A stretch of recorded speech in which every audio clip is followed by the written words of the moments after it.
Never hold in a sneeze. Here's why. When you try to stop a sneeze, the pressure in your head, throat, and chest can shoot up to 20 times higher than normal.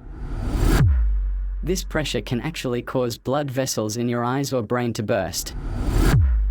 And in rare cases, it can even rupture your throat. One man in the UK literally tore a hole in his windpipe just by holding back a sneeze. He had to be fed through a tube for a week. Would you still hold in your sneeze after hearing that? Comment "achoo" if you're letting it out next time.